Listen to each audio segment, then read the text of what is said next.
Dans la présentation suivante, on va parler euh, d'aspects typiques et atypiques de sarcoïdose. Alors, tac, je baisse juste ce truc-là. Ouais, c'est bon. Ok. Donc, la sarcoïdose est une granulomatose pulmonaire. Ça, vous étiez déjà au courant, je pense. Alors, la liste des granulomatoses pulmonaires, elle est quand même assez large, hein. Elle inclut les inhalations de corps étrangers, la silicose, la berlioz, dont on parlera tout à l'heure. Mais on peut en avoir d'autres, hein. Euh, des talcoses, par exemple. Des déficits immunitaires, et celui qui revient souvent dans les discussions, c'est le DICV, déficit commun variable, qui se posera, c'est un déficit immunitaire acquis de l'adulte. Et puis on a aussi des granulomatoses qui surviennent dans le cadre de syndrome de restitution immunitaire chez un patient VIH au stade SIDA. La pléopathie médicamenteuse, alors enfin, il y a une grande liste de médicaments qui peuvent donner des granulomatoses, hein. On y reviendra aussi dans la présentation suivante. Il y en a une qui revient tout le temps, c'est la BCG thérapie, avec la possibilité d'avoir des miliaires granulomateuses pulmonaires, par exemple. Les maladies digestives, avec la maladie de Crohn, la maladie de Whipple, les cirrhoses biliaires primitives, donc autour des maladies inflammatoires du tube. Des vascularites. Les vascularites auront donc un aspect de vascularite granulomateuse, donc vascularite granulomateuse et avec nécrose, hein. Donc c'est la GPA, le GPA et parfois alors NSG, on n'en parle plus trop là. Sarcoïdose nécrosante granulomatose ou granulomatose bronchocentrique. Granulomatose bronchocentrique, elle est souvent associée donc à l'aspergillus, hein. Et granulomatose lymphomatoïde, c'est considéré, c'est dans la famille des lymphomes, hein. L'infection, donc la tuberculose, bien sûr, les mycobactéries non tuberculeuses, mais alors la liste des infections qui peuvent donner des granulomes est quand même très très large. L'hépatopathie d'hypersensibilité, on en a parlé. Et puis, on peut avoir des réactions granulomateuses autour de certains cancers. Et parfois, quand on trouve des granulomes et que vous avez un doute sur un cancer, ben, vous pouvez discuter d'aller encore un peu plus loin, éventuellement refaire une biopsie si vous ne croyez pas au diagnostic. Mais enfin bon.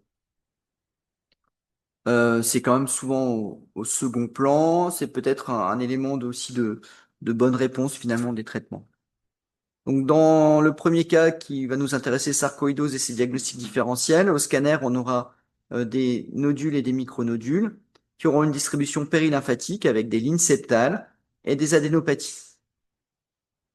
L'évolution peut être fibrosante. En histologie, on aura donc des granulomes épithéliaux et gigantés cellulaires entourés en périphérie d'une couronne lymphocytaire et théoriquement pas de nécrose. Donc la sarcoïdose est une pathologie multisystémique d'étiologie inconnue qui est prédominante chez l'adulte jeune avec un deuxième pic sans majuscule, là ce serait mieux. Deuxième âge possible pour la sarcoïdose, plutôt femme, 60 ans. La prévalence est 1 à 4 pour 10 000. C'est pas une maladie si rare que ça. On a une sensibilité particulière chez les patients à la peau noire, donc Afrique subsaharienne, Antilles, hein, pour ce qui nous concerne. Diagnostic est basé sur un ensemble de données clinico-radiologiques et histologiques. On verra dans quel cas on peut s'y passer de l'histologie. Et on va rechercher à l'histologie ces granulomes épithéloïdes gigantocellulaires sans nécrose caséeuse, qu'on va quand même s'acharner à trouver. Et on va regarder en principe les cibles les plus simples, hein, que ce soit donc la fibre bronchique, bien sûr, que ce soit les ganglions, mettons, extra, par exemple, axillaires. Nous, en radio, on peut apporter notre contribution au diagnostic de sarcoïdose. On peut faire des biopsies des glandes salivaires aussi. Enfin, on va chercher les granulomes. Là, on peut les trouver. L'atteinte thoracique est extrêmement fréquente, 90% des cas. C'est pour ça que la classification de la sarcoïdose aussi pronostique est basée pas mal sur la radiographie thoracique, même si c'est des vieilles notions. Bon, on les utilise finalement assez peu, hein. Mais c'est comme ça qu'on présente les cours de tout temps, donc je vais vous la rappeler. Elle est isolée dans la moitié des cas, ou elle est associée à une atteinte extrathoracique qui peut être ophtalmologique, dermatologique, donc c'est une très bonne cible aussi pour avoir des granulomes, hein, bien sûr, avec des localisations à risque qui sont les localisations cérébrales ou cardiaques, par exemple, avec des décès qui peuvent être rapportés, qui sont exceptionnels, mais qui peuvent arriver. Alors le diagnostic, il est basé sur l'histoire clinique, avec un diagnostic qui va être de haute probabilité en cas de syndrome de Löfgren. En cas de lupus pernio, d'UVI, neuritoptie, je sais pas ce que c'est là, mais et d'érythème noueux, et d'aspect en radiographie des adénopathies hilaires bilatérales. Et puis au scanner, on aura aussi des arguments très en faveur, comme les micronodules périlymphatiques. Sur l'aspect des mains, typiquement, c'est aussi très intéressant d'avoir cette ostéolyse que l'on peut observer dans la sarcoïdose. La prise de contraste des parotides, notamment au TEP, ex-gallium, je crois qu'on en fasse encore beaucoup ça. Et puis l'hypercalcémie. Donc on a un certain nombre de cas où on peut se passer finalement de histologie, hein, mais en général on a besoin d'une histologie. Donc les cas où on peut discuter, c'est le syndrome de Löfgren, donc des adénopathies hilaires bilatérales avec érythème noueux et arthrite périarticulaire, lupus pernio, syndrome d'Hirt-Ford, adénopathie hilaire bilatérale ou absence de symptômes. Et puis donc les aspects probables, ils sont listés à droite, ils sont quand même très nombreux. Ça peut donner beaucoup de choses, la sarcoïdose. Les manifestations extrathoraciques chez la moitié des patients, je vous ai dit, ophtalmique, adénopathie cutanée, des arthralgies, des atteintes hépatiques, des manifestations générales qui peuvent être inquiétantes et devoir faire éliminer notamment un lymphome, par exemple, des hypercalcémies, des atteintes du système nerveux central, cardiaque, et puis euh, il y a une minorité des patients qui se manifestent avec des localisations sévères, cardiaques, système nerveux central, j'ai rajouté foie également. Donc ensuite, il faut considérer que la sarcoïdose, c'est une maladie euh, qui va, qui va durer dans les 2 ans, ça va s'éteindre, et puis on va parler de forme chronique quand c'est à plus de 2 ans. Donc quels sont les éléments de bons pronostics et les éléments de mauvais Il fait pronostics les yeux à dont, l'ancien? Il y a 3 mois. Ok. Copier-coller. Ouais.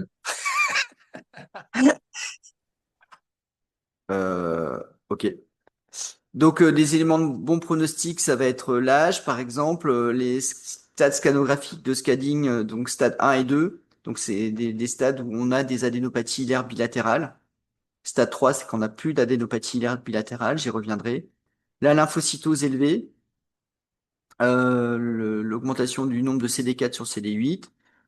Les maladies inflammatoires, on revient sur ce qu'on a dit tout à l'heure, les formes qui étaient bruyantes, qui nécessitaient pas forcément de diagnostic histologique, Löfgren, érythème noueux, l'arthralgie, les adénopathies hilaires bilatérales. Voilà. Et puis, on a des formes, au contraire, qui sont associées à un pronostic un peu chronique, l'âge, la peau noire. Alors, souvent dans les maladies pulmonaires, mais c'est valable pour soit à peu près tout en médecine. Donc, les faibles revenus sont un élément qui est en général associé à un super pronostic pour des raisons socio-économiques. Ok. Voilà. Donc, on va passer, puis on va parler maintenant de l'imagerie thoracique, notamment de la radio en premier lieu.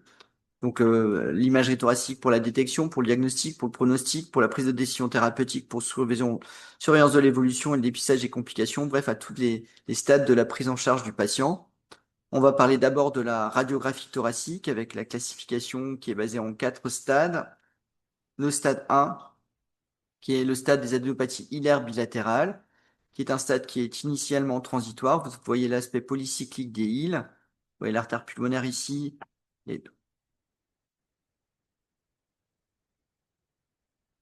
l'aspect polycyclique autour de l'artère pulmonaire, par exemple, ici vous avez un comblement de la fenêtre aortopulmonaire, il n'y a pas de doute sur le fait qu'il y ait des adénopathies. Donc il faut savoir que ces aspects-là guérissent en général en moins de 2 ans et on va rapidement avoir une diminution de la taille des adénopathies hilaires bilatérales. Ensuite, vous aurez un stade 2 où ces adénopathies sont associées à des anomalies pulmonaires. Donc, on parlera d'infiltrat pulmonaire. Infiltrat, c'est un terme qu'on décommande au scanner, mais qu'on peut utiliser pour la radio. Ici, s'il est plutôt micronodulaire avec quelques lignes septales dans les territoires moyens. Supérieures ou moyennes, voilà. Donc ça, c'est OK. Ici aussi avec un comblement de la fenêtre aortopulmonaire.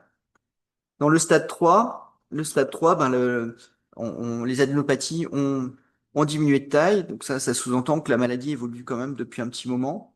Et il persiste ces anomalies interstitielles pulmonaires. Avec une discussion de savoir si on peut avoir un stade 3 inaugural, c'est pas toujours simple. Et les diagnostics différentiels, enfin la classification entre 3 et 4, c'est pas toujours évident. J'y reviendrai. Donc ici, vous avez un stade 4 avec une destruction pulmonaire, avec une fibrose pulmonaire qui va pouvoir être prédominée dans les territoires supérieurs, être rétractile. Et vous voyez ici la perte de volume des sommets avec l'aspect en d'angulation de la trachée, l'horizontalisation des bronches souches et la perte de volume avec les scissures qui sont ascensionnées. Donc pas de doute là-dessus. Alors quelques exemples ici pour la radiographie thoracique. Des difficultés diagnostiques pour savoir si on est sur un stade 3 ou un stade 4. Donc la radiographie est pas toujours évidente à classer. C'est pour ça que on l'utilise, mais ça reste quand même un élément sur lequel on va pas surinterpréter une radiographie thoracique chez ces patients-là. De la même manière, là, est-ce qu'on est en bas à droite, là, sur un stade 2 ou un stade 3, est-ce qu'il reste des adénopathies ou pas? On peut discuter quand même pas mal de temps là-dessus. Moi, je dirais que c'est plutôt un stade 2, là, je vois encore des adénopathies. Par contre, la radiographie thoracique, elle va être très intéressante pour la surveillance des patients. Et on la répète quand même beaucoup plus facilement que les radiographies, que les scanners, hein. Parfois tous les 3 mois au début du diagnostic. Ici, vous avez une surveillance d'un patient où vous voyez que les zones denses, ici, les condensations et les nodules se sont améliorés entre 2009 et 2011. Donc, on va parler de... Là, la radio est suffisante pour parler d'amélioration sans qu'on ait forcément besoin d'un scanner. Donc, c'est là qu'on verrait une place importante pour la radiographie.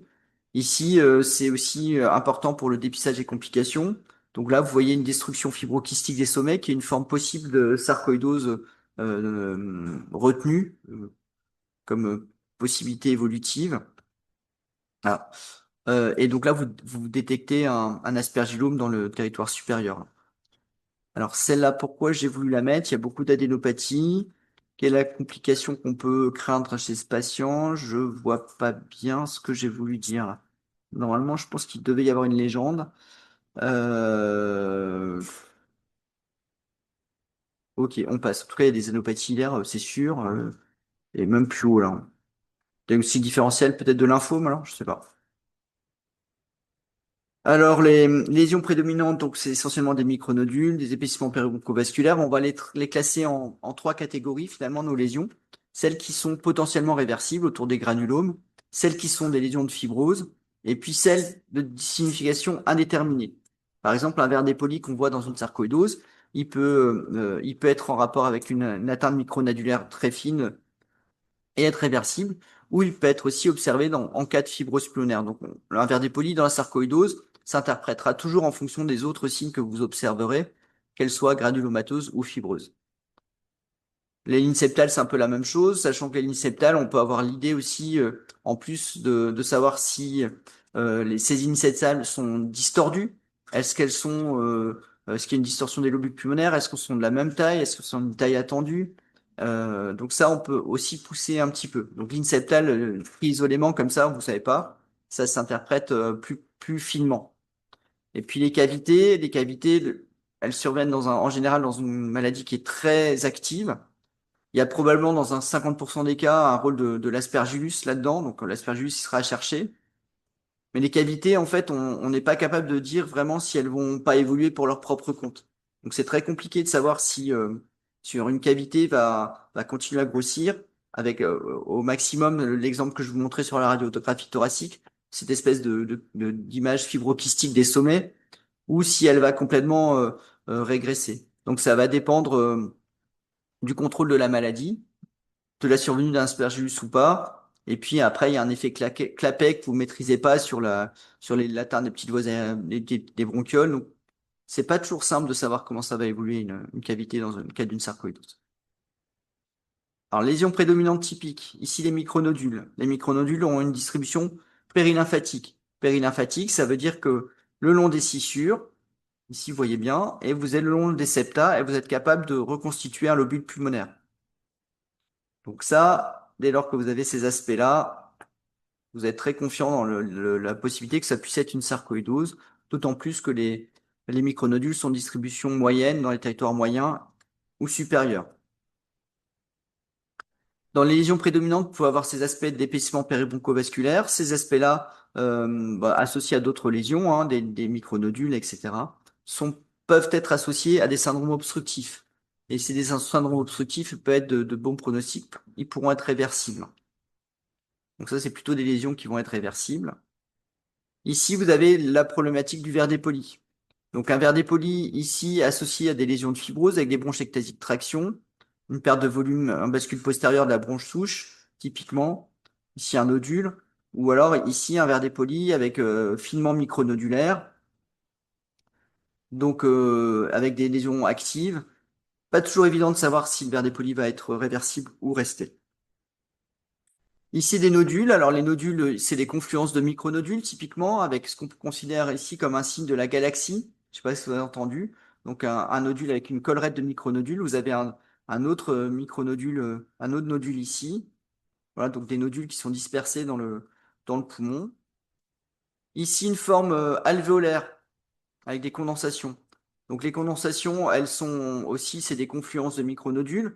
Donc on a un signe qui est intéressant aussi, qu'on peut observer dans les bronchiolo-alvéolaires, ex-bronchiolo-alvéolaires, dans les adénocarcinomes, c'est que dès lors qu'on a des processus tissulaires qui compriment les bronches, eh ben on va avoir des bronchogrammes qui peuvent être étirés ou s'arrêter. Donc ça, vous voyez là, la bronche, elle s'arrête là, on s'attendrait à ce qu'elle continue. Donc ça sous-entend que le processus granulomateux, il comprime les bronches. Dans cette condensation également, vous avez pas de bronchogramme en fait. Donc ça, c'est une possibilité. Souvent, ces zones de condensation, elles sont associées à de la fibrose très précocement. Donc vous aurez des distorsions scissurales hyper précoces dans ces formes-là. Je vous en montrerai une tout à l'heure donc la scissure, elle va rapidement être distordue. Dernier point, pour ces formes alvéolaires, vous pouvez avoir des formes alvéolaires qui sont, donc c'est plutôt des tableaux bruyants, hein, parce que ça se nécessite, ça sous-entend qu'il y a beaucoup de granulomes. Donc, comme on est dans la lésion alvéolaire, on peut aussi admettre facilement que c'est des formes qui sont associées à des verres dépolis. Donc, dans ces verres dépolis, du coup, avec des condensations, celui-là, le verre dépoli, on s'entend à ce qu'il soit plutôt plus réversible, bien sûr. Alors, la grille de lecture scannéographique, on reprend nos images, lésions actives, de signification indéterminée ou lésions fibreuses. On va commencer par les lésions actives. Alors, il y a condensation qui apparaît là en italique, mais ça, c'est pas ça, on s'en fout. Ce qui est important, c'est de retenir que ces lésions, elles sont associées à deux éléments cardinaux de la maladie, qui sont les adénopathies hilaires bilatérales. Donc, si vous pensez à une sarcoïdose, vous voyez pas d'adénopathie hilaire bilatérale, c'est quand même un sujet. Peut-être que c'est pas une sarcoïdose. Voilà. Donc ça, on reste sur des fondamentaux, hein. Euh, Adénopathie hilaire bilatérale, sarcoïdose. Pas d'adénopathie hilaire bilatérale, bah, peut-être c'est pas une sarcoïdose, quoi. Et la localisation supérieure et moyenne postérieure. Donc supérieur et moyen, pardon, et postérieur. Donc après, on va décliner. Donc concernant les lésions actives, qu'est-ce qu'on a à dire d'autre? Donc la prédominance postérieure et supérieure des anomalies pulmonaires, les anopathies hilaires bilatérales, symétriques, bien limitées, associées à des anopathies médiastinales centrales. OK? Donc ça sous-entend qu'on n'a pas d'atypie. On y reviendra aussi. Une atypie, c'est par exemple des adénopathies parapéricardiques le long de la chaîne mammaire interne dans le cas d'une sarcoïdose. S'il n'y a pas beaucoup de ganglions, c'est pas hyper logique, quoi. Donc ça pourrait être soit un diagnostic alternatif, par exemple un lymphome, soit une complication d'une sarcoïdose, notamment une tuberculose, par exemple. Donc ça, c'est des éléments à retenir. Les micronodules peuvent être bien limités de distribution périlymphatique, ça, je vous en montre un exemple, ou des répartitions en amas, ce qu'on appelle les clusters. Donc vous aurez des micronodules un peu dispersés dans le poumon, mais qui se regroupent quand même dans des zones particulières. Ces regroupements en amas sont assez évocateurs de sarcoïdose. Diagnostic différentiel, notamment les autres granulomatoses, en particulier la tuberculose. Donc, dès que vous avez un regroupement unique, pensez que ça peut aussi être une sarcoïdose. Avant d'envoyer le patient au bloc opératoire, on peut aussi faire une biopsie sous scanner. Ça permettra d'éviter une lobectomie. Je dis ça parce que j'ai des exemples, hein. Faut y penser, quoi. Voilà, le signe de la galaxie. Donc ça, je vous en ai montré un exemple. Le signe de la scissure perlée, très évocatrice aussi. Bon, en quelque sorte, on en a vu un équivalent. Et la distribution périlymphatique des anomalies. Donc tous ces lésions, les aspects-là sont évocateurs. Et on peut avoir des scores d'activité de la maladie qui peuvent être calculés, mais qui sont pas vraiment utiles au quotidien. Quelques exemples de signes de la galaxie. Donc je pense que là, vous les aurez maintenant bien en tête. Donc ça, évocateur de sarcoïdose, peut se voir dans d'autres granulomatoses. Donc en fonction du contexte, y compris ne manquez pas une tuberculose ou une mycobactérie. Puis là, vous avez des clusters de micronodules, des amas de micronodules. Vous en avez là, vous en avez là, vous en avez là, vous en avez là. Voilà, c'est ça qu'on appelle le signe du cluster. Bah, bon, voilà, maximum. Ici, vous avez plein de clusters de micronodules. Et au sein de ces clusters, on va retrouver l'aspect de distribution périlymphatique. Donc, vous arriverez, par exemple, ici, vous avez un cluster, vous voyez que la distribution avec, vous arrivez à dessiner un lobule pulmonaire. Ici aussi, vous arrivez à dessiner un lobule pulmonaire. Donc ça, c'est des clusters, ok, mais de distribution périlymphatique au sein du cluster. La scissure perlée, j'ai pas forcément besoin de commenter là, hein. Alors après, il y a des très mauvais signes qui ont été publiés dans la littérature. C'est un papier dans des revues qui sont pas forcément des revues de premier plan là. Est-ce que là, on peut dire qu'il y a des zones sur les ganglions, c'est un peu plus hypodense en périphérie. Bon, je sais pas très bien. Il y a du bruit dans la machine aussi. Par contre, c'est dans ces territoires-là qu'on va avoir des calcifications dans les ganglions. Donc, ça doit être possible d'imaginer qu'avant qu'il y ait la calcification, il y ait des distributions de granulomes. Donc, pourquoi pas? C'est pas un très bon signe. Je vous montrerai des zones d'hypodance dans des ganglions.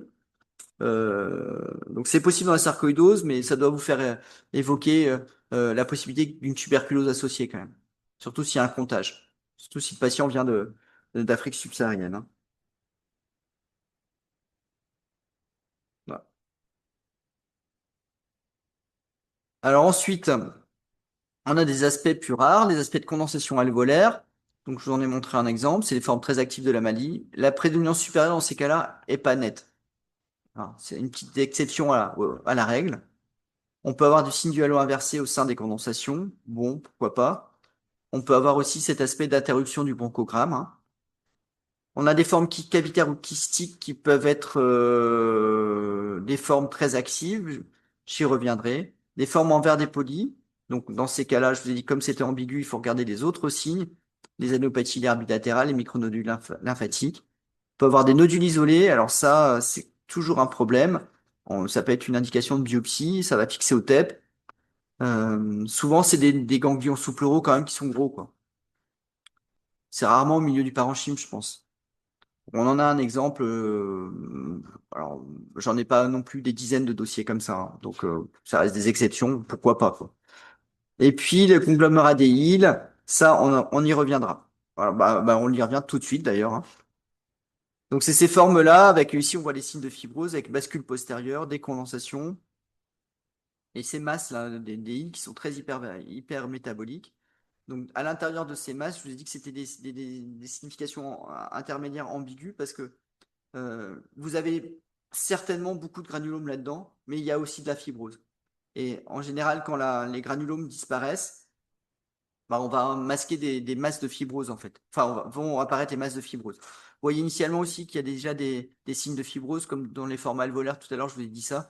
Bah, c'est des aspects comme ça. Vous voyez qu'il y a une angulation de la scissure là. Donc ça, vous savez que c'est des formes très actives, mais vous savez qu'elles vont évoluer vers des fibroses. Et là, bah, il persiste une masse de fibrose pour le coup 2 ans après, quoi, ou 4 ans après. Les formes avec cavitation, donc là encore c'est intermédiaire, donc on s'en a déjà parlé, c'est des nécroses ischémiques. Il y a certainement, dans la moitié des cas, un rôle de l'aspergillus aussi, mais on peut avoir des formes sans qu'on mette en évidence l'aspergillose. Donc on aura des cavités qui seront typiquement autour des îles, mais on peut avoir d'autres formes, hein. Avec des cavités de taille variable, une association à des lésions actives de la maladie, donc pas mal de vers dépolis, de micronodules, et puis un profil évolutif qui est variable. Je vous en ai déjà parlé. Ce qu'on s'attend à trouver, c'est que vous voyez là, par exemple, cette condensation, cette cavité, elle a une paroi épaissie d'un côté. Et ben vous vous attendez que s'il n'y a pas d'aspergillus là, voilà, le premier truc, c'est il y a une cavité qui a des parois épaissies, donc peut-être qu'elle est colonisée à de l'aspergillus. S'il n'y a pas d'aspergillus, bah, vous ferez l'hypothèse que c'est de la granulomatose. Et donc en fait, un des points qui permet, alors là on en a la fine subtilité et c'est pas du 100%, hein, de dire que c'est plutôt en rapport avec une activité de la maladie plutôt que de l'aspergillus, c'est que dans l'aspergillus, vous attendez à ce que l'épaississement il soit plus circonférentiel en fait. Or là, l'épaississement, il va être sur un côté et pas forcément tout autour. Et là, si le patient répond au traitement, vous attendez à ce que la cavité, rapidement, elle s'affine, en fait. Donc, il va y avoir une diminution des granulomes, et c'est ça une évolution attendue. Donc, les parois deviennent plus fines. Après, elles vont pas forcément régresser. Elles peuvent, dans certains cas, augmenter, et ça, on maîtrise pas forcément le processus, là. Surtout s'il y a d'aspergillus dans l'air, quoi. On en rediscutera. Bon, les fibreuses, on peut avoir plein de choses pour les fibreuses. On peut avoir des distorsions, c'est ce qu'on a décrit nous sur c'est mes patrons Dominique Valère et Michel Brunner qui ont travaillé sur ces problématiques-là il y a quelques années maintenant, hein. Donc oui, eux, ils considèrent qu'il y a finalement le premier élément, c'est la distorsion bronchique. La distorsion bronchique, elle peut être associée à des masses de fibrose ou sans masse de fibrose. Mais cette distorsion bronchique, elle va ici avec une masse de fibrose, ici sans masse de fibrose. Elle va être particulière dans le sens où il va y avoir une bascule postérieure des bronchouches et il peut y avoir des angulations qui sont très marquées des bronches. Ça, c'est particulier à la sarcoïdose. Il y a assez peu d'autres maladies. On peut avoir autant de distorsions architecturales et des angulations aussi importantes des bronches. Donc les masses de fibrose peuvent se voir avec aussi cet aspect de d'hyperinflation antérieure. Alors c'est pas forcément très marqué ici, mais tout à l'heure je vous montrerai un autre exemple. Alors cet aspect de d'hyperinflation antérieure compensatrice, je sais pas trop comment l'interpréter aujourd'hui. Ça va peut-être plus loin que ça. On cherchera, je pense, dans les années qui viennent à nous, sur notre centre, à travailler sur cette notion de clarté, euh, de zone hypodense, parce qu'on sait qu'il y a un certain pourcentage des patients qui ont une sarcoïdose qui sont transplantés, qui ont un profil qui est non fibreux, avec un profil qui serait un peu emphysémateux. Donc ça, on a besoin de mieux comprendre ça. En tout cas, dans ces formes avec des masses de fibrose, on s'attend à trouver des zones hypodenses antérieures. Quelle est la signification de ces zones hypodenses? Est-ce que c'est juste passif? Ça, c'est un autre débat. Voilà. Ah, la deuxième forme, c'est la ligne avec les lignes iliopériphériques. Ça, c'est une forme de guérison. Rien à dire. Il n'y a pas forcément associé à un syndrome obstructif ou restrictif. Les formes avec des grosses distorsions bronchiques comme ça sont associées avec plutôt un profil fonctionnel obstructif, hein. Et puis, vous avez le dernier profil caractéristique qu'on a identifié, donc, à Avicenne avec ses formes en rayon de miel. Alors le rayon de miel, il est particulier parce qu'il va être prédominance péribroncovasculaire. Il va avoir des kystes de tailles différentes et vous saurez pas trop où s'arrête la bronche, où continue le rayon de miel. Ça, c'est assez classique aussi. Et puis, il sera plutôt du coup associé à un profil restrictif. Et c'est des patients qui pourraient aussi faire un peu plus d'hypertension pulmonaire. J'espère que les papiers vont sortir dans le plus vite possible, on va dire. Alors, ensuite, vous avez des adénopathies. Des adénopathies calcifiées. La calcification dans les adénopathies, ça signe finalement, c'est presque un élément de datation de la maladie. Quand vous commencez à avoir des calcifications, quand elles sont complètes sur une sarcoïdose, ça sous-entend que ça fait quand même quelques années que ça tourne, hein. Voilà. Donc, les aspects sont typiquement en coquille d'œuf avec des diagnostics différentiels sur lesquels on pourra revenir. L'aspect de destruction fibro-kystique des sommets, possible, et des aspects qui peuvent être discutés de fibroélastose pleuroparenchymateuse associée. Nous, on considère que c'est plutôt un profil associé, mais certains, notamment en Angleterre, considèrent que ça puisse être un pattern scanographique de fibrose pulmonaire dans la sarcoïdose isolé, quoi. Donc il doit y avoir, entre ce que je raconte et ce qu'il raconte, un espace de flou, et peut-être qu'ils ont raison sur certains dossiers, sachant que on a raison sur la plupart des dossiers, quoi. C'était un... je pense que vous n'avez pas compris, mais c'était drôle en fait. En fait, voilà. Donc du coup, on a aussi des formes qui sont des pseudo-UIP. Donc du coup, je vais vous en montrer. C'est pas toujours évident. On a quelques dossiers qui peuvent être discutés comme pseudo-IP. Maintenant, retenez ce que je vous ai dit sur le rayon de miel, hein, qui peuvent être de tailles différentes notamment. Donc c'est rarement un tableau du IP pur qui va être de rayonner juste dans les bases. Vous aurez quand même des lésions dans les territoires moyens, mais il peut y avoir une prédominance basale. Alors là, on représente c'est 1% des dossiers, quoi, hein, ou on est dans l'exception. Donc, mais c'est possible. Alors ici, un exemple de typique de masse de fibrose avec la bascule postérieure, le profil qui est plutôt un profil obstructif avec des sténoses bronchiques, des angulations bronchiques. Vous voyez ici des signes associés avec des lignes septales, hein. Donc il n'y a pas de doute sur le diagnostic de sarcoïdose. Ici une dilatation du tronc de la paix, hein. Peut-être que ce patient a aussi une hypertension pulmonaire. À voir, hein, sachant que la rétraction postérieure peut aussi élargir le tronc de l'artère pulmonaire. Donc ça peut être un... C'est pas 100% certain, mais c'est à suspecter en tout cas. On voit pas trop d'hyperinflation compensatrice, ceci dit, chez ce patient-là. C'est plus le tronc de la paix là qui est dilaté qui me choquerait. Les formes en rayon de miel, ici avec de rayons de miel, donc de microkystiques de tailles différentes, avec ici les macrokystes.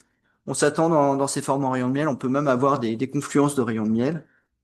Et donc le rayon de miel, typiquement péribroncovasculaire avec des kystes de tailles différentes, des bronches qui arrivent là-dedans et dont on n'arrive pas à déterminer si c'est des bronches qui se continuent ou si c'est du rayon de miel qui apparaît. Et les opacités linéaires, voilà. Donc rayon de miel, plutôt un profil restrictif, un risque d'hypertension pulmonaire. Les adénopathies en coquille d'œuf. Donc tout à l'heure, je vous ai montré les zones hypodenses périphériques. Donc ça doit être possible. Ce qu'on voit aussi, c'est que c'est des abats de granulomes. Donc on peut admettre qu'il y a des endroits dans le ganglion où il n'y en ait pas. Et donc c'est pas forcément circonférentiel. Et ces formes fibrokystiques des sommets, ces patients sont à risque de se coloniser à Aspergillus aussi, hein. Donc ça, c'est un profil qu'on peut observer dans l'évolution d'une maladie. Alors, les aspects atypiques que je vais développer maintenant. Les aspects atypiques sont la localisation unilatérale ou asymétrique.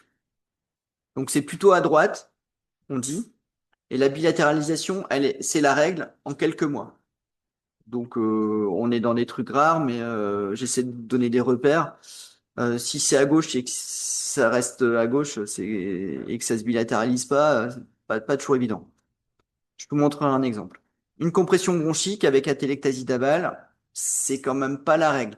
Ça va donner plutôt des sténoses bronchiques, des angulations, mais pas forcément d'atélectasie. C'est quand même assez rare l'atélectasie dans le cadre d'une sarcoïdose. Des compressions vasculaires artérielles ou veineuses. On dit typiquement que les adénopathies sont non compressives sur les bronches, hein, finalement, c'est cette histoire d'atélectasie. Mais il y a quand même un effet de masse quand les adénopathies sont grosses sur les artères pulmonaires avec un risque d'hypertension pulmonaire même, hein. Sur les veines, avec un risque de compression de retour veineux diminué. Et sur les atriums, aussi sur l'oreillette, aussi, on peut avoir des compressions veineuses. Ça a été publié. Je crois que c'est Jean-Marc Nakache qui avait écrit ça il y a quelques années. Ouais, la compression myocardique auriculaire, qui est aussi possible. Donc là, c'est plus déplacement de structure. Les compressions artérielles, on peut avoir ça. Alors moi, j'ai en tête plusieurs dossiers de patients d'Afrique subsaharienne avec des énormes adénopathies hilaires. Et là, on comprend qu'il y a une forme de compression, qui est classique de voir aussi dans les adénopathies quand elles sont très grosses. C'est une sténose, ce qui est ultra fréquent, c'est une sténose de la bronche lobaire supérieure gauche. Ça, c'est assez banal, hein. Par contre, la téléctasie, je vous dis, c'est quand même rare, hein. Alors, les centres d'allure nécrotique, après injection, c'est possible. On doit éliminer une tuberculose, y penser en tout cas. Et les localisations isolées dans les médiastins antérieurs, les chaînes mammaires internes, péricardiques ou dans le médiastin postérieur sont aussi des atypies. Atypie, soit complication de sarcoïdose à type de tuberculose, soit diagnostic alternatif à type de lymphome. Alors, un aspect que je trouve difficile, c'est l'aspect pseudominiaire. Quand il y a beaucoup de micronodules, vous ratez pas sur un autre diagnostic alternatif, quoi. C'est possible, hein. C'est pas toujours évident. Ce qu'on dit, c'est quand on va faire du MIP, par exemple, qu'on va dire que les micronodules prédominent dans les territoires supérieurs, prédominent en périphérie. Et puis qu'au sein des micronodules, vous arriverez quand même à montrer qu'il y a une espèce de continuité, par exemple, dans un axe périboncovasculaire, que c'est pas une distribution aléatoire type miliaire tuberculeuse, quoi, mais restez vigilant, quoi. La question de la tuberculose, elle reste posée, surtout si vous avez des petites atypies, s'il y a un épanchement pleural. Là, vous avez vu qu'on n'a pas parlé d'épanchement pleural, par exemple, dans la sarcoïdose pour l'instant. C'est possible, hein, mais c'est extrêmement rare. Enfin, c'est pas extrêmement rare, mais c'est pas la règle, quoi. C'est rare. Donc, si vous avez des petits signes d'atypie comme ça, avec des micronodules qui sont profus, peut-être que c'est une complication à type de tuberculose quand même aussi. Alors, vous avez l'exemple d'une infirmière de l'hôpital, masse hilaire, alors irrégulière, hein. Ça fait quand même très confiance de micronodules. Elle était assez peu symptomatique, mais elle était au contact de patients tuberculeux, donc elle n'était pas quand même super sereine. Il y a des adénopathies hilaires bilatérales, hein. S'il n'y a pas d'adénopathie hilaire bilatérale, c'est quand même très embêtant, quoi qu'il arrive. Donc je crois que je l'avais biopsiée, elle. Là, vous voyez, il y a une petite atteinte de la scissure, hein, avec des micronodules. Et dans le suivi, vous voyez la rétraction avec la distorsion scissurale. Ça, c'est une petite note de fibrose résiduelle. Donc ça évolue assez vers la guérison assez rapidement aussi. Donc un tableau attendu. Par contre là, qui est de l'histologie, je pense que ça, c'est assez normal en fait. Ici avec une compression bronchique, donc vous voyez des sténoses, pas d'atélectasie forcément. Le caractère asymétrique est toujours un peu embêtant. Une prédominance à droite ici. Donc les sténoses bronchiques classiques, avec des grosses masses ganglionnaires hilaires bilatérales, un engainement périboncovasculaire. Donc ça, c'est possible. Ces aspects de ganglions avec des zones de nécrose, là, des zones hypodenses. Ah, est-ce que c'est de la nécrose? C'est des zones hypodenses, en tout cas. Donc, doivent faire poser la question de la tuberculose associée avant de mettre un traitement par corticoïde. Et on a des formes donc du coup qui sont des formes sévères, donc avec des complications. Donc alors on revient maintenant sur le pronostic. L'évolution pulmonaire, 80% des patients vont avoir des formes qui vont être résolutives dans les 2 ans. 20% vont avoir des formes chroniques, plus de 2 ans. Donc le pronostic dépend du nombre et de la sévérité des atteintes extrathoraciques, avec des scores pronostiques qui sont à considérer, des scores d'activité, des scores de sévérité. Bon, on les utilise pas en pratique clinique, hein. Les complications, comme à chaque fois pour les PID, c'est l'hypertension pulmonaire.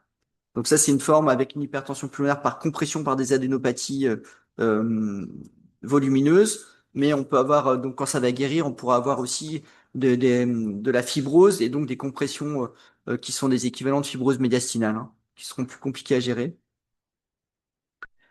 L'aspergillome, ici un aspergillome dans une forme cavitaire.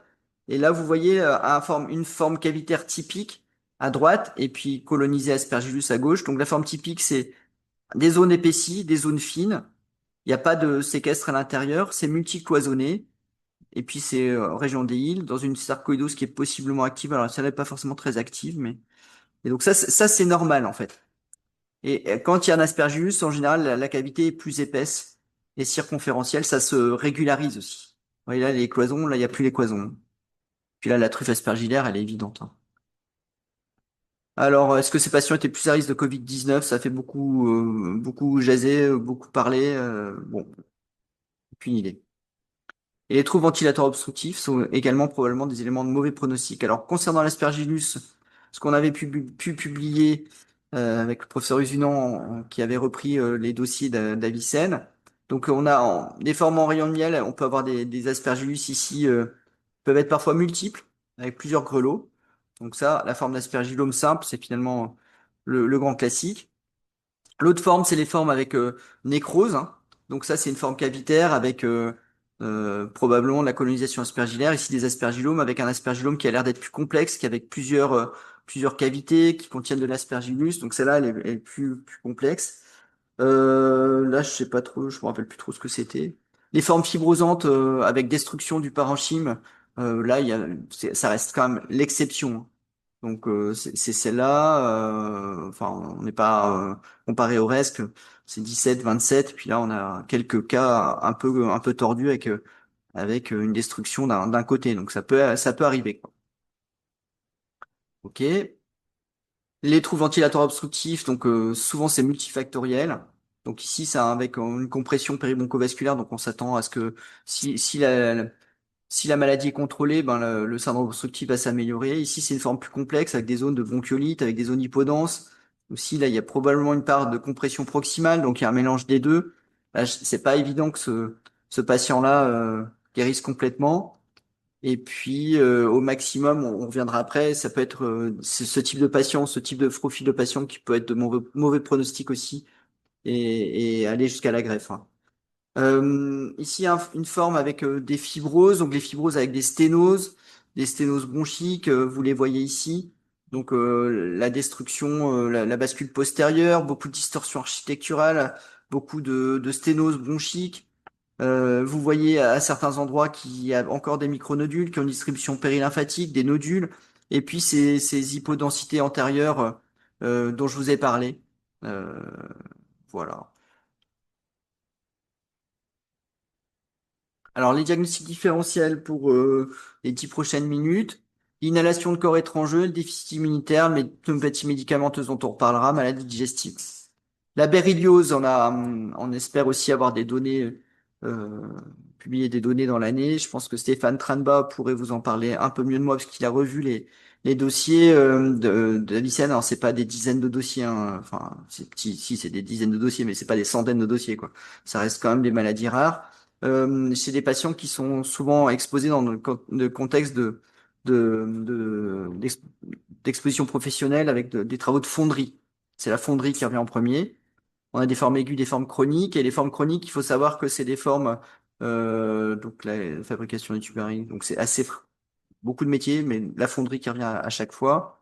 Donc l'imagerie, ce qu'on retient, c'est que c'est des patients qui ont des formes symptomatiques, qui sont cortico dépendantes, c'est-à-dire qu'on diminue les corticoïdes, ben, ils rechutent plus vite que pour la sarcoïdose, avec des doses seuil souvent qui sont plus élevées que pour la sarcoïdose. Donc classiquement, on dit que ça ressemble quand même à une sarcoïdose avec plus de verre dépoli. Je suis pas sûr de redire ça dans 3 4 ans. Voilà. Euh, ok. Ces patients qui peuvent faire des pneumothorax. Et le diagnostic est difficile avec la notion de test de transformation lymphoblastique qui se fait pas forcément en France. Donc on envoie les prélèvements, nous, je crois, en Belgique. Alors c'est le patient qui doit payer. Enfin, c'est pas si simple que ça en fait. Donc là, une forme avec pas mal de verres dépolis. Donc diagnostic différentiel dans les sarcoïdoses à verres dépolis. Voilà, c'est ce que jusqu'à maintenant j'ai dit et c'est un héritage que je remets pas en question, on va dire. Et là, 10 ans plus tard, une forme bizarre, là, avec des kystes bizarres. Bon, d'une forme bizarre, de maladie bizarre. Chez un patient qui faisait de la fonderie à demi chez lui, là, il faisait des petits bonhommes en plomb. Chacun ses hobbies, hein. DICV et granulomatose. DICV, donc je vous en ai parlé, donc hypogammaglobulinémie, déficit tumoral primitif se manifestant chez l'adulte, granulomatose associée dans 10 à 20% des cas.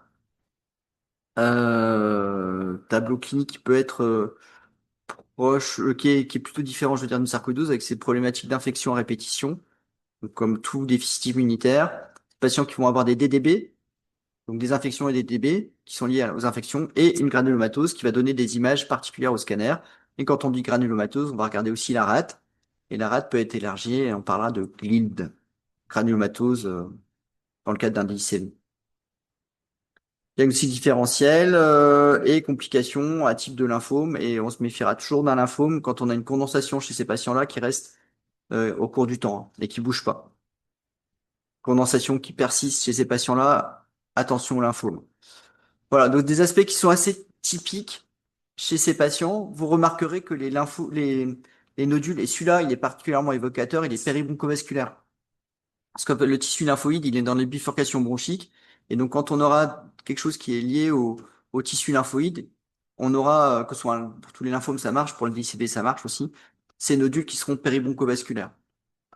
Donc ça, c'est très en faveur du diagnostic, des nodules, des lignes qui sont un peu anarchiques aussi, quelques dilatations des bronches qui peuvent être en rapport avec la maladie ou avec des infections chroniques, répétées plutôt que chroniques, répétées dans un premier temps, chroniques peut-être après. Et pour les médicaments, bon, on en reviendra, on en reparlera tout à l'heure, hein. On a parlé des interférons, on a parlé des antirétroviraux chez les patients qui étaient HIV, il y a d'autres molécules, et on a parlé de la BCG thérapie. Ici, on a une forme particulière d'association entre pneumonie organisée et granulomatose chez un patient qui avait un mélanome qui était assez évolué. Donc, initialement, il y avait ces condensations. On a dit, bah, c'est une pneumonie organisée, pas de panique. Et puis derrière, il revient avec ce tableau-là, hein. Et là, c'était un médecin, et donc du coup, panique totale. Non, non, mais c'est des métastases. Je suis sûr, j'ai des métastases. Faut me faire la biopsie, tout ça. Donc, bah, je fais la biopsie. J'ai l'hémoptysie massive. J'étais pas super fier de moi, mais vraiment, j'étais pour rien, je crois. Enfin, pas de bol, quoi. Et donc, du coup, bah, ça répond que c'était bien une tenue organisée avec. Alors, la particularité, là, c'était qu'il y avait des granulomes, quoi, probablement en rapport avec son traitement, son MUMAP, quoi. Est-ce que on pouvait se passer de la biopsie? C'était quand même compliqué, quoi. Bon, après, c'est bien terminé, hein, cette histoire-là, mais bon, c'est une biopsie, quoi. La conclusion, donc, les indications du scanner dans la sarcoïdose, aujourd'hui, elles sont quand même super larges, quoi. On peut pas rester sur une seule radio de thorax. Euh, Dès qu'on a une radio de thorax anormale, de toute façon, voilà, on va au scanner. Les présentations radiocliniques atypiques, évidemment, les formes sévères, évidemment, les complications évolutives, évidemment. On fait un scanner plutôt sans injection, mais parfois on injecte lors du scanner initial, quand il y a une hypertension pulmonaire, quand il y a un contexte d'hémoptysie, bien sûr. L'hémoptysie, on va chercher un aspergillome en premier. On va faire des scanners dans le suivi, on va faire attention à la dose chez des patients qui sont jeunes, essayer d'espacer quand même les scanners avec un rôle d'abord de la radiographie thoracique euh, pour le suivi, avec des radios qui peuvent être rapprochées au début. Et puis, les insuffisances du scanner, ben, parfois on a besoin d'autres méthodes diagnostiques, d'imagerie, notamment des TEP, notamment pour ces formes où on ne sait pas trop si c'est uniquement des formes de fibrose résiduelle ou s'il reste encore des des granulomes à une forme active, donc ça peut être utile. Et puis, n'oublie pas, comme radiologue, de pister et chercher les ganglions axillaires qui pourraient être des cibles ou n'importe quelle autre lésion. Ici, ben, j'étais allé chercher un ganglion médiastinal antérieur là pour pouvoir avoir le diagnostic de granulome.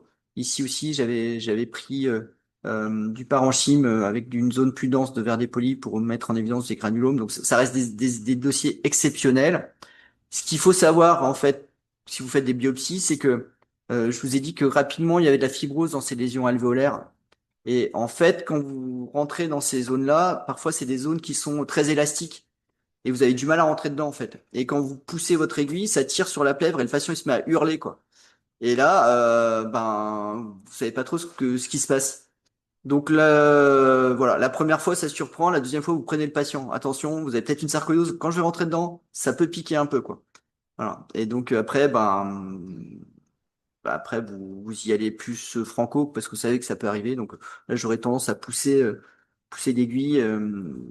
Voilà. Mais ça peut être difficile de rentrer, notamment dans les condensations. Ça va être très contributif, hein. Donc ça fait partie des outils dont on, et puis c'est une alternative non invasive à une chirurgie ou à des interventions qui sont quand même beaucoup plus lourdes. Donc, c'est pour ça que j'en parle, hein. Mais quand vous faites des biopsies sous scan de ces anomalies-là, sachez que ça peut faire un peu mal parce que ça peut être avoir un grand contingent de fibrose et ça peut tirer sur la plèvre et la plèvre va faire mal. Merci de votre attention. Hop, signe de la galaxie et je suis à disposition pour les questions.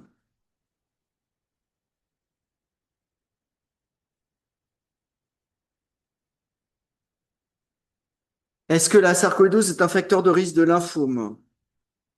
Bah, c'est une question compliquée.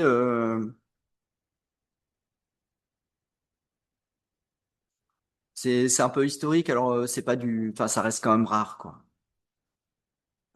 C'est des notions qui traînent. Je vais pas dire de bêtises. Franchement, je crois que cette histoire de transformation lymphomateuse, ça doit relever de l'exception, hein. Je sais pas si vous faites référence à un dossier en particulier, mais c'est des choses qu'on peut voir dans la littérature, hein, mais l'expérience de terrain, je pense pas que ce soit quand même là si fréquent que ça, hein. Ah, les adénopathies hilaires sont hyper métaboliques au scanner, au TEP, bien sûr, ouais, ouais, ouais, ça. Sauf si c'est un stade de séquelles avec des ganglions qui sont complètement calcifiés, hein. J'ai une probable sarcoïdose ganglionaire en TDM, mais trop faiblement hypermétabolique. Et patient asymptomatique. Il n'est pour l'instant pas traité. Oui, c'est une option, ouais, bien sûr, ouais. On va le surveiller, hein. Donc ça, je l'ai dit au début, je crois, si c'est typique, vous verrez bien comment ça évolue. Alors, CPLF 2026, c'est tout frais, hein.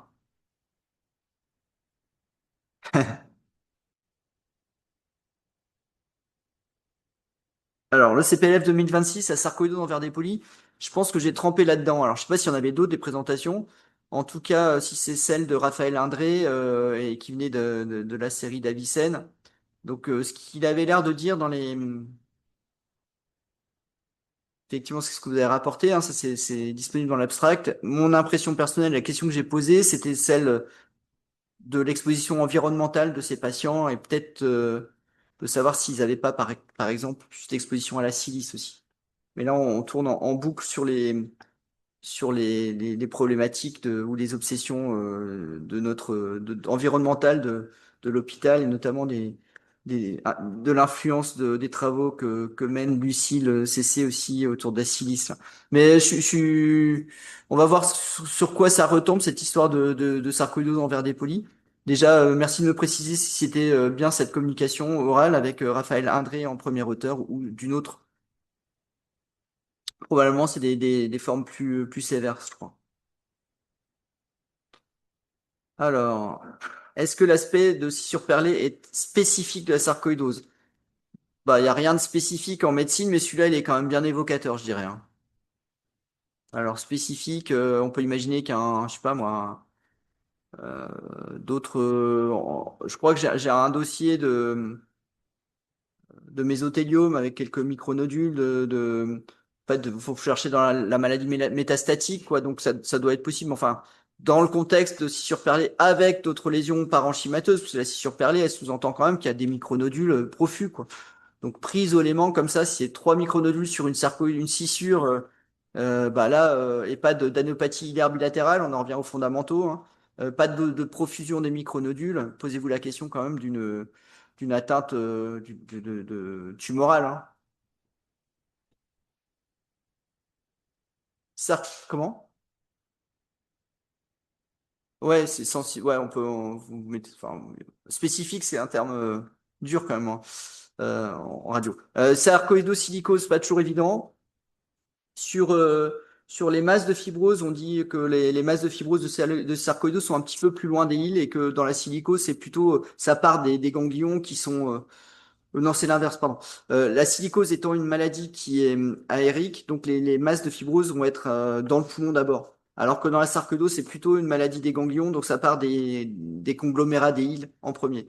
Mais le concept de silicosarcoïdose, il est quand même aussi pas mal débattu chez nous et c'est pas toujours évident, quoi. Après, on pourra avoir. Je pense que ça se pose pas quand il y a des micronodules qui sont très profus, hein. Ça va être d'abord une sarcoïdose. Euh, c'est pas toujours évident. Donc, moi, rappelez-vous sur ces conglomérats, on va dire que plutôt une maladie du parenchyme, plutôt la silice, plutôt une maladie qui part des ganglions, plutôt la sarcoïdose. Mais c'est pas du 100%, hein. Oui, c'est bien la communication de Raphaël Indré. Hindre, accent aigu. Euh,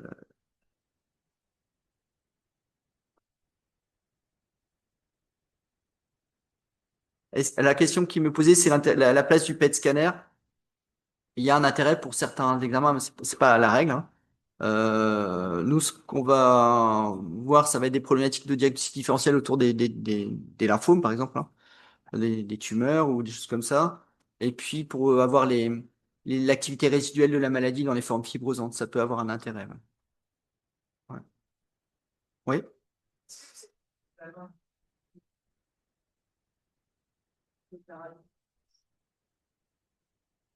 Euh, Non, là on discute beaucoup sur c'est le Delphi, là, le dernier truc sur l'imagerie, c'est de savoir si on reconnaît 8 formes, 10 formes de fibrose au scanner ou pas.